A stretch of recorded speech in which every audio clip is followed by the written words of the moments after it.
आज मैं आपको सेंट ऑफ वुमन ये 1992 की मूवी एक्सप्लेन करने वाला हूँ। इसकी IMDb रेटिंग 8 आउट ऑफ 10 है, यानी कि बहुत ही सही मूवी है। इस मूवी में एक ओल्ड करना मरना चाहता है, पर इसके मरने से पहले बहुत सारी विशेष होती है। ये विश कंप्लीट करने में एक स्टूडेंट उससे हेल्प करता है। यही इस मूवी की स्टोरी लाइन है, तो डायरेक्टली शुरू करते हैं। मूवी स्टार्ट होती है और हमें बड़ी सी एक स्कूल दिखाई गई है। ये पीरियड नाम की स्कूल है और ये बहुत ही फेमस है। यहाँ बहुत स्कॉलर लड़के पढ़ते हैं। यहाँ हमें हमारा मेन कैरेक्टर दिखता है, इसका नाम चार्ली होता है। यह जो वीक होता है थैंक्स गिविंग का वीक होता है और सब स्टूडेंट्स अपने घर जाने वाले होते हैं। इसके बाद कुछ बिगड़े हुए बच्चे स्कूल के बाहर हमें दिखते हैं। उनका जो प्रिंसिपल होता है ये एक नई कार में आता है। इससे वो जलने लग जाते हैं क्योंकि मैनेजमेंट ने इसने अपना जॉब अच्छे से किया है, इसी वजह से उसे एक कार दी है। ये सब लड़के अपने प्रिंसिपल को हेट करते हैं। ये सब अब प्लान बना रहे होते हैं। इन्हें स्कीइंग के लिए इस थैंक्स गिविंग पर जाना होता है। जब चार्ली स्कूल से बाहर आता है तो इससे भी ये बात करने लग जाते हैं। इन लड़कों में से सबसे बिगड़ा हुआ हैरी जो होता है ये इससे कहता है कि तुम्हें हमारे साथ स्कीइंग आ सकते हो। चार्ली को जब वो वहाँ जाने का रेट बताता है तो चार्ली इसलिए मना कर देता है। चार्ली एक पुअर बैकग्राउंड से आता है, उसके पास इतने पैसे नहीं होते। थैंक्स गिविंग आने से पहले जो छुट्टियाँ होती है इसमें वो जॉब करने वाला है। उससे जो पैसे आएंगे इससे वो अपने घर जा सकता है। चार्ली इन सबको मना कर कर आगे चला जाता है। चार्ली फिर अपनी जॉब इंटरव्यू के लिए एक घर में आ जाता है। यहाँ जो लेडी रहती है उसके ओल्ड फादर होते हैं। यही हमारे कर्नल है। ये जो लेडी है ये अपने हस्बैंड के साथ जरा थैंक्सगिविंग पर बाहर जाने वाली है, पर इसके जो फादर है ये आ नहीं रहे। तो इसके फादर का ख्याल रखने के लिए चार्ली को ये जॉब दिया जा रहा होता है। वो अंदर जाने से पहले ही उसे कह देती है कि वो ज़्यादा कुछ क्वेश्चन पूछे तो इग्नोर कर देना। अब हमें कर्नल के पास चार्ली दिखता है। कर्नल जो है ये बहुत ही स्ट्रेट फॉरवर्ड, रूड, वुमनाइजर इस तरह का कैरेक्टर हमें दिखाया गया है। जो लेडी होती है ये चार्ली को उसने पहले ही बोला होता है कि इसे सर मत बुलाना, पर चार्ली जब घर में जाता है उससे उसका नाम पूछा जाता है तो ये सर बोलता है। तो फिर कर्नल उस पर चिढ़ जाता है और कहता है कि मुझे कभी भी सर मत बुलाना। उसे कर्नल या फ्रैंक इसमें से कोई भी बुला सकता है ये कहता है। कर्नल फ्रैंक जब चार्ली को देखता है तो उसे गेस करने लग जाता है। उसे पता चल जाता है कि पुअर फैमिली से आता है। यह अजम्पशन करता है और उसकी इंसल्ट करता है। चार्ली बताता है कि मेरी मदर कन्वीनियंस स्टोर चलाती है। वो फिर उससे पूछता है कि तुम इस गांव में क्या कर रहे हो। उसे बताता है कि वो बेड़ में जाता है। फ्रैंक उसे बोलता है कि तुम ऐसे अफोर्ड कैसे कर सकते हो, तुम्हारे मदर और फादर तो एफर्ट्स लेते ही है, फिर भी तुम कैसे इसे अफोर्ड कर पाते हो। चार्ली एक स्पेशल स्कॉलरशिप जीता हुआ होता है। फ्रैंक की ग्रैंड डॉटर खेलते खेलते वहाँ आती है। फ्रैंक उसे भी चिल्लाकर कहीं दूर खेलने के लिए कहता है। उसके ग्रैंड सन ग्रैंड डॉटर होते हैं, पर फिर भी उनसे वो प्यार नहीं करता। चार्ली जब बोल रहा होता है कि कैसे वो यहाँ रहना अफोर्ड कर सकता है तो फ्रैंक बोर हो जाता है। फ्रैंक कहता है कि क्या तुम मुझे पेट्रोनाइज करते हो, यानी कि कितना स्ट्रगल तुम कर रहे हो ये मुझे बता रहे हो। ये आर्मी में कर्नल ही था तो कहता है कि तुम्हारे जैसे मैंने बहुत देखे हैं, इन्हें मैं कड़ी पनिशमेंट देता था। ये कहकर उसे वो डिसमिस कर देता है। चार्ली फिर घर में जाता है। फ्रैंक की जो बेटी होती है उससे मिलता है। उसे कहता है कि मेरा इंटरव्यू अच्छा नहीं गया, मुझे नहीं लगता मुझे जॉब मिल सकता है। फ्रैंक की बेटी कहती है कि तुम ही तो इस इंटरव्यू के लिए आए हो, तुम्हें ये जॉब लेना पड़ेगा। $300 हम तुम्हें देंगे, ये बहुत ही ईजी जॉब होगा। वो कहता है कि ईजी जॉब है ऐसा मुझे नहीं लग रहा। फिर फ्रैंक की बेटी कहती है मुझे इस हॉलीडे की बहुत ही ज़रूरत है, अगर तुम्हें जॉब नहीं लोगे तो बहुत ही प्रॉब्लम हो जाएगा। वो फिर उससे कॉन्फिडेंस देती है। वो कहती है फ्रैंक ज़रा टफ लगता है, पर जब वे वीकेंड ख़त्म हो जाएगा तब तक तुम अच्छे बेस्ट फ्रेंड बन जाओगे। चार्ली को भी पैसों की ज़रूरत होती है। फिर ये जॉब लेने के लिए वो रेडी हो जाता है। चार्ली रात में लाइब्रेरी में काम करता है। लाइब्रेरी में जो बिगड़े हुए बच्चे थे उसमें से एक विली भी होता है। विली रात तक इस लाइब्रेरी में रुकता है और ये दोनों फिर बाहर आते हैं। जब वे अपने रूम तक जा रहे होते हैं तब जो बिगड़े हुए दूसरे बच्चे थे इनको देखते हैं। जो लैम्प पोस्ट होता है इस पर बड़ा सा बलून वो लगा रहे होते हैं। ये देखकर विली हंसने लग जाता है। ये कुछ ना कुछ तो शरारत करेंगे, ये देखकर उसे बहुत ही हंसी आती है। तभी उनकी एक प्रोफेसर वहाँ आती है। ये इन सबको देख लेती है। विली इसको कवर करने की कोशिश करता है पर ये कर नहीं पाता। नेक्स्ट दिन स्कूल में जब प्रिंसिपल आता है तो लैम्प पोस्ट के नीचे ही वो गाड़ी लगाता है। ये जब गाड़ी लगाता है स्कूल का जो स्पीकर होता है वो बजने लग जाता है। जो शरारती लड़के थे ये कमेंट्री करने लग जाते हैं।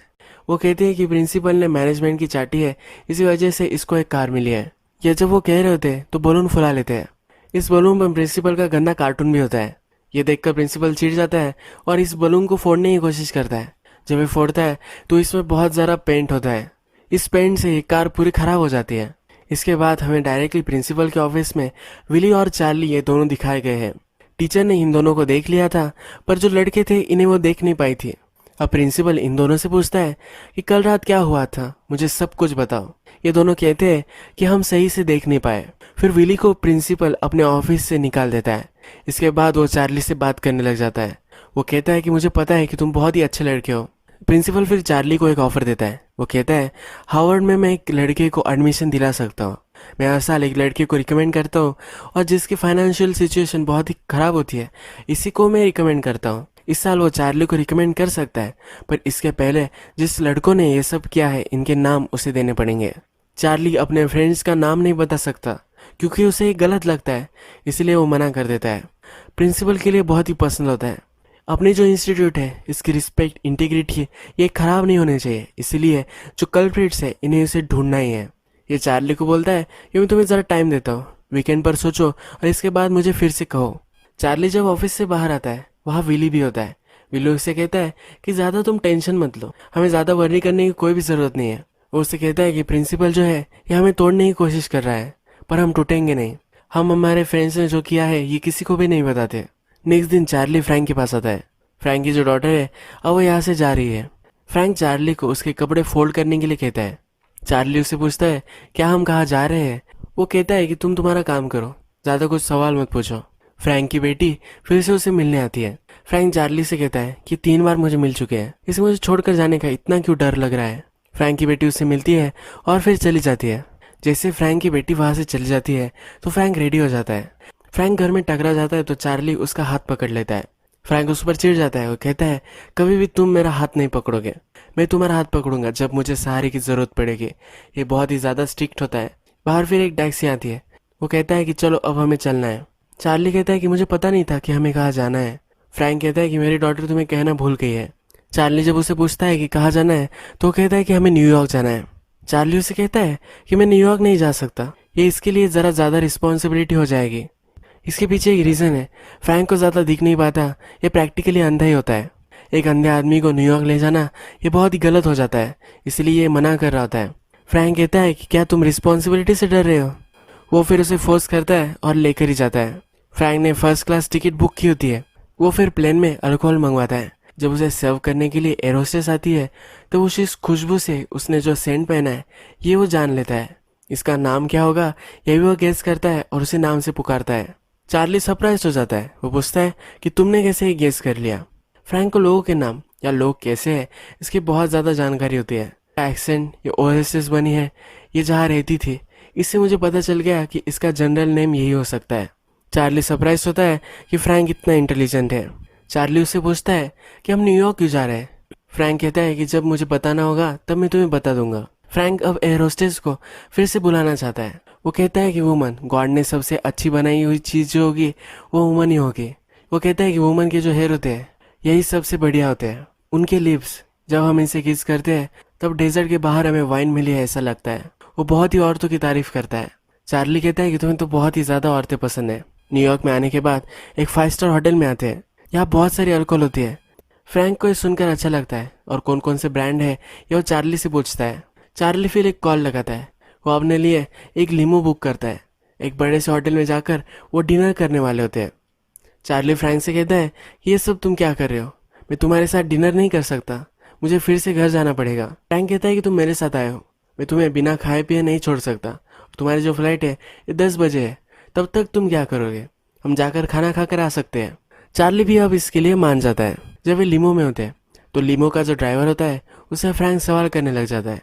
उसे कहता है कि क्या तुम किसी एस्कॉर्ट्स को जानते हो। ये ड्राइवर कहता है कि मैं भी। तो फ्रैंक कहता है कि मुझे टॉप क्लास एस्कॉर्ट्स चाहिए। ये ड्राइवर कहता है कि मैं कुछ अरेंज कर सकता हूँ। ये जब कार में होते हैं फ्रैंक को लगता है कि चार्ली ज़रा अनकंफर्टेबल है। उसे बोलता है कि कुछ ना कुछ तो तुम सोच रहे हो, मुझे बता दो कि क्या तुम सोच रहे हो। फिर चार्ली उसके स्कूल में जो भी इंसिडेंट हुआ है ये सब उसे बताता है। फ्रैंक उसे पूछता है कि ये जो विली है इसके फादर रिच होंगे। फ्रैंक उसे कहता है कि वो रिच है और तुम पुअर हो, इसमें ज़्यादा सोचने की कोई भी ज़रूरत नहीं है। जब ये होटल में आते हैं तब चार्ली उससे पूछता है कि इतना ज़्यादा बड़ा होटल तुम कैसे अफोर्ड कर सकते हो।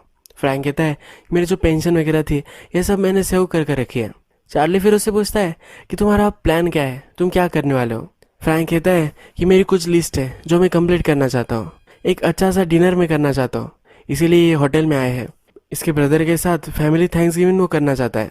एक औरत के साथ तो सोना चाहता है और ये सब हो जाने के बाद वो अपने आप को मार देने वाला है, ये वो चार्ली को बताता है। चार्ली सरप्राइज हो जाता है, उसे धक्का लगता है, उसे बोलता है कि ये तुम क्या बोल रहे हो। फ्रैंक फिर से उसे कहता है कि मैं अपने आप को मार देने वाला हूँ। ये फिर डिनर करते हैं। फ्रैंक फिर चार्ली से कहता है कि तुम्हारी जो फ्लाइट है ये अब मिस हो चुकी है। जो एक्चुअल टाइम था वो 9 बजे का था, पर इसने 10 बजे बोला था। उसे कहता है कि कल मुझे तुम्हारी ज़रूरत पड़ने वाली है, तुम्हें यहाँ रुकना चाहिए। दोस्तों के लिए एक दिन क्या होता है। चार्ली भी मान जाता है। नेक्स्ट दिन जब सुबह होती है तो फ्रैंक अपने के लिए एक सूट सिलवा रहा होता है। जो होटल की टेलर होती है उसे एक सूट वो सिलवा कर दे रही होती है। ये बहुत ही ब्यूटीफुल होती है, तो इसका भी पूरा मजा वो ले रहा होता है। चार्ली को अपने फ्रेंड विली को कॉल करना होता है, जो सिचुएशन है इसके बारे में पूछना होता है। ये प्राइवेट रूम में जाकर बात करना चाहता है, पर फ्रैंक उसे बता देता है कि मेरे रूम में तुम्हें नहीं जाना है, तुम जो भी करोगे इसी रूम में करोगे। फ्रैंक को सुनना होता है कि क्या बातचीत चल रही है। जब चार्ली विली को कॉल करता है तो विली कहता है कि हमें अभी कुछ भी करना नहीं है, जो भी है वैसे ही चलने दो, हम इसे इग्नोर करने वाले हैं। जब ये कॉल खत्म हो जाता है तो फ्रैंक चार्ली से कहता है कि तुम पुअर हो और वो रिच है, वो रिच का कुछ भी बिगाड़ नहीं सकते, पर तुम्हारा बहुत कुछ बिगाड़ सकते हैं। जो इन्हें पता करना है ये पता कर कर ही रहेंगे, और तुम्हें इन्हें बता देना चाहिए। ये जो तुम्हारा फ्रेंड विली है, इसके फादर को कुछ ना कुछ तो पता ही चल जाएगा, और इसके बाद विली ही सब कुछ बता देगा। इसमें तुम्हारा ही सबसे ज़्यादा नुकसान हो जाएगा।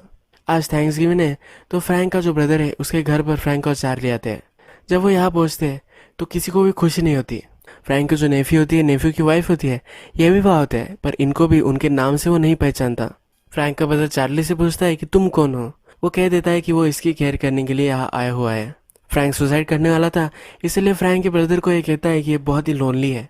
फ्रैंक का ब्रदर कहता है कि तुम तो अपने घर लेकर जाते, मेरे घर क्यों इसे लेकर आए हो। ये फ्रैंक सुन लेता है। फ्रैंक और उसके ब्रदर की फैमिली ये सब अब लंच करने के लिए बैठ जाते हैं। लंच टेबल पर फ्रैंक की जो वॉर स्टोरीज होती है ये वो सबको सुनाने लग जाता है। फ्रैंक का जो नेफ्यू होता है ये फ्रैंक को बहुत ही हेट करता है। ये उसे कहता है कि तुम तुम्हारी फैमिली को भी नहीं जानते, हम कौन है, हमारा नाम क्या है, ये भी तुम्हें नहीं पता है। फ्रैंक अपने नेफ्यू के इंसल्ट करने के लिए कहता है कि तुम्हारी जो वाइफ है ये अनसेटिस्फाइड है, तुम इसका अच्छे से ख्याल रखो। नेफ्यू फिर चिढ़ जाता है कि तुम बहुत ही इनरिस्पॉन्सिबल हो। फ्रैंक ने अपनी आईसाइट कैसे लॉस की है वो चार्ली को बताता है। ये कहता है कि आर्मी में था, पर इसकी सुपीरियर्स से किसी से भी अच्छे से नहीं बनती थी, इसी वजह से इसका कभी प्रमोशन नहीं हो पाया। एक दिन ये ग्रेनेड से खेल रहा था, इसकी जो पिन थी ये निकल गई थी और इससे इसका एक्सीडेंट हो गया, इसकी आईसाइट चली गई। इसने सबको बताया कि इसने जो पिन है वो अंदर ही डाल कर रखी थी, पर इससे कुछ फर्क नहीं पड़ा। फ्रैंक उस पर बहुत ही चिढ़ जाता है, उसका गला पकड़ लेता है। अपने ब्रदर से बात कर कर वहाँ से फ्रैंक चला जाता है। नेक्स्ट दिन हमें दिखता है कि फ्रैंक के पास एक गन होती है। इस गन को तोड़कर वो फिर से जोड़ रहा होता है। वो चार्ली को बताता है कि मेरा टाइम काउंट करो। उसे 30 सेकंड ही लगते हैं, उसे 25 सेकंड चाहिए होते हैं। चार्ली ये गन देखकर डर गया होता है। फ्रैंक अपने आप को मार सकता है ऐसा उसे लगता है। फ्रैंक को अभी भी कुछ चीज़ें करनी होती है, तो फ्रैंक चार्ली को कहता है कि और एक दिन तुम रुक जाओ। चार्ली कहता है कि मैं यहाँ रुक सकता हूँ, पर तुम्हारी जो गन है ये तुम्हें मुझे देनी पड़ेगी। फ्रैंक कहता है कि मैं कर्नल था, मैं कभी भी अपने आर्म किसी को भी नहीं देता। चार्ली मार नहीं रहा था तो उसे सिर्फ गोलियां दे देता है। चार्ली जब वहाँ से जाने लग जाता है तो उससे पूछता है कि तुम ऐसा क्यों कर रहे हो। चार्ली कहता है कि ये गलत है, सही गलत में फ़र्क मैं जानता हूँ। फ्रैंक कहता है कि ऐसी कुछ भी चीज़ नहीं होती, तुम्हें जो करना है तुम वो कर सकते हो। फ्रैंक इस पर बिलीव नहीं करता। फ्रैंक और चार्ली सिटी में घूमते हैं। फ्रैंक शेविंग वगैरह करता है। जब वे रास्ते से चल रहे होते हैं तो फ्रैंक उससे पूछता है कि और भी तुम्हें कुछ चीज़ खाई जा रही है, मुझे तुम ये बता दो। चार्ली कहता है कि मुझे ब्राइब दी गई थी, मैं अगर हाँ कह देता तो मैं हार्वर्ड में जा सकता हूँ। फ्रैंक कहता है कि तुम्हें ये ले लेनी चाहिए, तुम्हारा जो फ्रेंड है ये बहुत ही रिच है, उसके फादर उसे वहाँ डाल सकते हैं, पर तुम्हें कोई भी हेल्प नहीं करने वाला। तुम्हें चांस मिल रहा है तो तुम्हें ये ले लेना चाहिए। चार्ली उससे कहता है कि मैं नहीं करने वाला। फ्रैंक उससे पूछता है क्यों नहीं करने वाले। चार्ली कहता है कि ये गलत है, मेरे फ्रेंड्स के बारे में ऐसा मैं नहीं बता सकता। फ्रैंक कहता है कि अगर तुम ऐसा सोच रहे होगे तो इस वर्ल्ड में तुम्हें बहुत ज़्यादा तकलीफ होने वाली है। ये दोनों फिर डिनर करने के लिए और एक बड़े से होटल में आ जाते हैं। वहाँ फ्रैंक को एक स्मेल आती है। वो पूछता है कि ये स्मेल कहाँ से आ रही है। एक लड़की बैठी हुई होती है।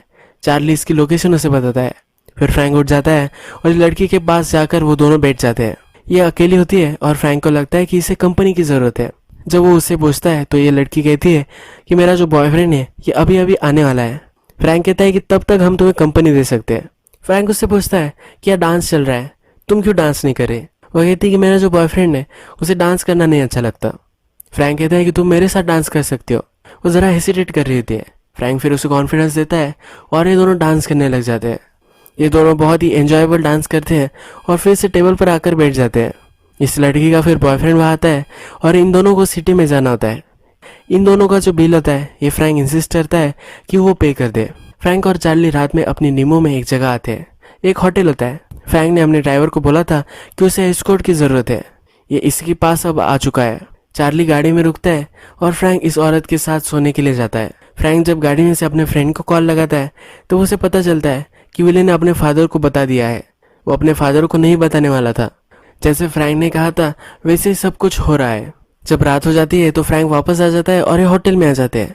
नेक्स्ट दिन सुबह जब होती है तो फ्रैंक बहुत ही थक चुका होता है। उसे कुछ भी करने का मन नहीं कर रहा होता। चार्ली को लगता है कि अब ये सुसाइड कर सकता है, इसीलिए उसे चीयरअप करने की कोशिश करता है। वो कहता है कि हम न्यूयॉर्क में हैं, कुछ करते हैं, कहीं हम जा सकते हैं, ड्राइव के लिए हम जा सकते हैं। जब फ्रैंक ड्राइव का नाम सुनता है तब उसे फिर से उम्मीद आ जाती है। फ्रैंक को दुनिया में दो ही चीज़ें अच्छी लगती है, एक ही वुमन और दूसरी फरारी। इसे फरारी ड्राइव करने की बहुत ही इच्छा होती है। ये दोनों फिर फरारी की शॉप में आ जाते हैं। ये गाड़ी लेकर टेस्ट ड्राइव करना चाहते हैं, पर जो सेल्समैन होता है ये उन्हें मना कर देता है। वो कहता है कि ये बहुत ही ज़्यादा कॉस्टली है, अगर इसको कुछ हो गया तो हम इसे अफोर्ड नहीं कर पाएंगे। फ्रैंक बहुत ही पर्सपेसिव होता है और जो सेल्समैन होता है इसे वो ब्राइब दे देता है, $2000 उसे दे देता है। उसके बाद ये ड्राइव करने के लिए गाड़ी को बाहर लेकर जाते हैं। चार्ली गाड़ी बहुत ही स्लोली चला रहा होता है। थोड़ी देर बाद एक सुनसान जगह पर वो आ जाते हैं और अब फ्रैंक गाड़ी चलाना चाहता है। फ्रैंक को कुछ दिख नहीं पाता तो चार्ली को बहुत ही डर लग रहा होता है। फ्रैंक को कुछ भी फर्क नहीं पड़ता और इस गाड़ी का जो मशीन है इसको उसे फील करना होता है। वो बहुत ही जोर से गाड़ी चलाता है। ड्रिफ्टिंग भी इस गलियों में वो करता है। एक पुलिस ऑफिसर इनको देख लेता है और पुल ओवर करता है। फ्रैंक जो होता है इससे आई कांटेक्ट नहीं बनाता, जिससे उसे पता ना चल सके कि अंधा है। ये ऑफिसर से सॉरी कहता है। वो कहता है मेरे बेटे को इस कार का स्पीड देखना था, क्या मैं इसे डिसअपॉइंटेड कर देता? ऑफिसर कहता है कि हाँ, ऐसे तुम्हें करना चाहिए। फिर ऑफिसर इसे छोड़ देने वाला होता है क्योंकि ये कर्नल है, ये उसका रिस्पेक्ट करता है। ये टेस्ट ड्राइव हो जाने के बाद फ्रैंक बहुत ही थक जाता है। चार्ली फिर उसे होटल में लेकर आता है। चार्ली को वो कहता है कि मुझे सिगार चाहिए। ये सिगार लाने के लिए एक बहुत ही दूर के स्टोर पर उसे वो भेज रहा होता है। चार्ली जब नीचे जाता है तब उसे पता चलता है कि कुछ ना कुछ तो गड़बड़ है। वो फिर से होटल रूम में आ जाता है। जब वो रूम में देखता है तो कर्नल ने अपने जो यूनिफॉर्म है वो पहन ली है।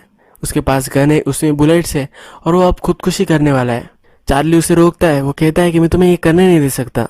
कर्नल कहता है कि मैं करने वाला हूँ, तुम मुझे रोक नहीं सकते। अगर तुम यहाँ रुके तो मैं तुम्हें भी मार दूंगा और अपने आप को भी मार दूंगा। चार्ली उससे कहता है कि प्लीज़ ये गन रख दो, तुम पेन में हो। फ्रैंक कहता है कि तुम्हें क्या पता कि पेन क्या होता है। फ्रैंक कहता है कि मैं तुम्हें भी मार दूंगा, वैसे भी तुम्हारी लाइफ खत्म हो चुकी है, इसके बाद तुम्हारा करियर ओवर हो जाएगा। जैसे तुम्हारे पेरेंट्स जीते थे वैसे तुम्हें जीना पड़ेगा, क्योंकि तुम अच्छे से स्कूलिंग अफोर्ड नहीं कर पाओगे। चार्ली अभी भी मान नहीं रहा था। कर्नल से वो गन छीन लेता है। ये दोनों झगड़ने लग जाते हैं। कर्नल फिर से अपनी गन ले लेता है। कर्नल उससे कहता है कि अब मैं तुम्हें मार देने वाला हूँ। वो काउंट करने लग जाता है। चार्ली कहता है कि वैसे भी मेरी लाइफ ओवर ही है, अभी अभी तो तुमने कहा है। कर्नल फिर कहता है कि मुझे डाउट है कि मुझे करना चाहिए या नहीं, और फिर वो गन रख देता है। फ्रैंक फिर चार्ली से ड्रिंक मांगता है और ये दोनों काउच में बैठ जाते हैं। फ्रैंक कहता है कि इतने साल मैं ये सब जीता रहा, मेरा एक ही गोल था कि मुझे भी एक कंपनी चाहिए थी, जैसे वाइफ होती है उसी तरह से कंपैशनेट उसे कोई चाहिए था। चार्ली कहता है कि तुम अभी भी वो सब पा सकते हो। चार्ली उसे मजाक मजाक में कहता है कि तुम कंपैशनेट हो, तुम इजी हो, तुम्हारे पास रहना बहुत ही फन है, और तुम जब ट्रैवल करते हो तो बहुत ही फन बन जाते हो। फ्रैंक भी ये मजाक में लेता है। फ्रैंक उससे पूछता है क्या तुम मेरी मजाक उड़ा रहे हो? फिर ये दोनों इसमें हंसने लग जाते हैं। अब इनका फिर से घर जाने का टाइम आ जाता है। जब ये कार में होते हैं तब चार्ली को कॉल आता है। उसके जो प्रिंसिपल थे उसने इन्हें कॉल किया होता है। जब ये घर जाएगा तो एक बड़ी सी मीटिंग होने वाली होती है। इसमें ये जो सब इंसिडेंट हुआ है इसके बारे में हियरिंग होने वाली होती है। चार्ली को उसके स्कूल में फ्रैंक छोड़ देता है। जाते हुए उसे कह कर जाता है कि मैं ठीक हूँ, कोई प्रॉब्लम नहीं है। चार्ली का जो फेस है वो फील करता है, वो कैसे दिखता है ये उसे पता करना होता है। जो हियरिंग थी वो अब स्टार्ट हो जाती है। चार्ली यहाँ बैठा हुआ होता है। विली जो था उसके पेरेंट्स भी यहाँ आए हुए हैं। प्रिंसिपल है फिर रूम एड्रेस करने लग जाता है। वो कहता है कि हमारे जो इंस्टीट्यूट है इसकी इंटीग्रिटी का सवाल है, इसीलिए बहुत ही स्ट्रिक्टली ये कमेटी के सामने सब फैक्ट्स डाल रहा होता है। ये फिर विली को प्रेशराइज करता है। वो कहता है कि जो भी सब हुआ था मुझे क्लियर कट बताओ। विली कहता है कि मेरे कॉन्टैक्ट लेंसेज जो थे वो ऑन नहीं थे, मैं कुछ भी बता नहीं सकता। उसे बहुत ज़्यादा प्रेशराइज करने के बाद अपने फ्रेंड्स के नाम वो बता देता है। अब ये चार्ली से क्वेश्चन पूछने वाले होते हैं तभी वहाँ फ्रैंक आ जाता है। ये फ्रैंक से पूछता है कि तुम कौन हो। फ्रैंक कहता है कि इसके पेरेंट यहाँ आ नहीं पाए, मैं उनका अच्छा सा फ्रेंड हूँ, मैं इसके पेरेंट्स के बिहाफ में यहाँ बैठने वाला हूँ। प्रिंसिपल फिर चार्ली से क्वेश्चन पूछता है तो उससे पूछता है कि तुम्हारी तो आईसाइट सही है, तुम बता सकते हो कि ये 4 लोग थे या नहीं थे। चार्ली कहता है कि मुझे ज़्यादा क्लियर नहीं है, मैं कुछ देख नहीं पाया।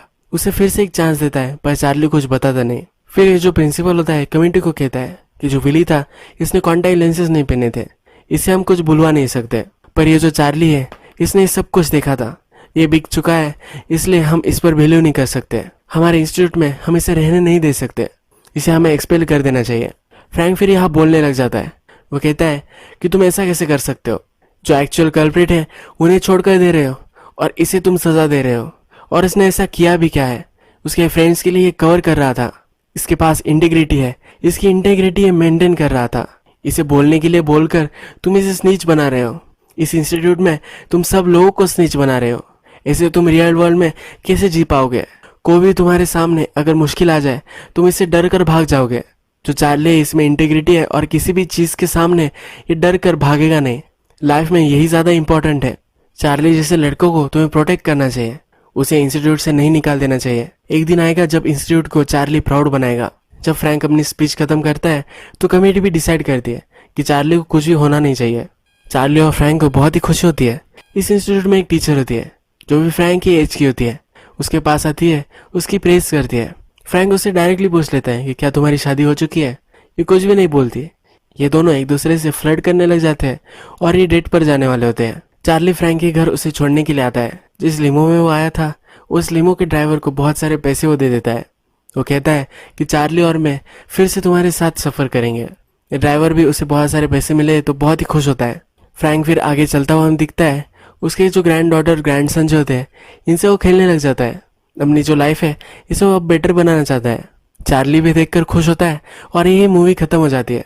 फ्रैंक सुसाइडल था, उसकी लाइफ बहुत ही खराब हो चुकी थी, पर अपनी लाइफ बदलने के लिए कभी भी लेट नहीं हुआ होता। कभी भी अब अपनी रिलेशनशिप पर काम कर सकते हो और सही से डिसीजंस ले सकते हो। फ्रैंक ने अपनी लाइफ सही करने के लिए पहले कदम तो ले लिए है। उसकी जो चार्ली के साथ रिलेशनशिप है ये भी अब इटर्नल हो चुकी है। ये ब्यूटीफुल मूवी एक अच्छे मैसेज के साथ यहाँ खत्म हो जाती है।